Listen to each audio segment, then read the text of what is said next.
สวัสดีครับพี่น้องปองปายทุกผู้ทุกคนมื้อนี้มาพบพ้อกับเบาเพชรกาพาญาติแหลกอีกคือเก่าเหมือนเดิมนะครับมื้อนี้ได้หนูนามาผัดสู่พี่น้องกินแซ่บๆเด้อนะครับเด้อของฝากจากศรีสะเกษเด้อครับเด้อมาพี่น้องมากินผัดหนูนานำกันพี่น้องผัดเผ็ดแบบแซ่บๆเลยพี่น้องเบาเพชรกาลงมือเองแบบนัวๆเลยล่ะครับ แบบเผ็ดๆใส่เครื่องปรุงตามใจฉันเลยนะครับเด้อผู้ใดมักแบบใดใส่ลงไปเลย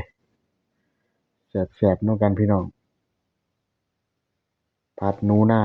บ่ได้กินโดนแล้วได้มาจากบ้านศรีสะเกษตากับยายเอามาฝากพี่น้องอ้ายเพิ่นใส่มาก็เลยขอเพิ่นมากินพี่น้องได้มาต้องหลายโตอยู่ครับมีแต่ตัวใหญ่ๆพี่น้องมากินนำกันพี่น้อง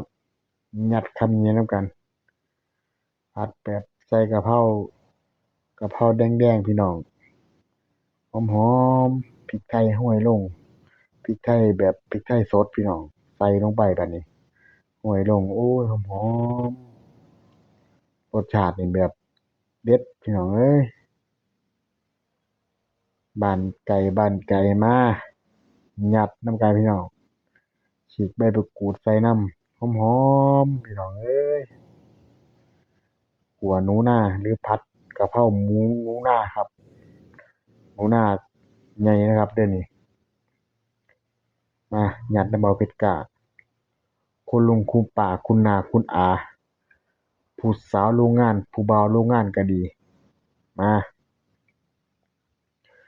ยัดนำกันกับเบาเผ็ดกล้าครับยัดคำยังไงพี่น้องเบิ่งหน้าตาเป็นจั่งใดพี่น้องน่ากินบ่พี่น้องหอมๆบ้านนาข้างบอกว่าเฮ็ดหยังน้อคือหอมแท้ขัวหนูนาขัวหนูนาบอกเพิ่นใส่กับพริกไทยสดลงไปแล้วพี่น้องเอ้ยใส่กะเพราลงไปหลายๆบัดนี้เผ็ดได้ใจเอาสาวน้อยอุบลมาหรือสาวน้อยสมุทรสาครมาจักโปกบัดนี้โอ้ยก็แม่นมันจวดโสภาพี่น้องเอ้ยมายัดนำกันครับผมแซ่บๆครับสวัสดีครับ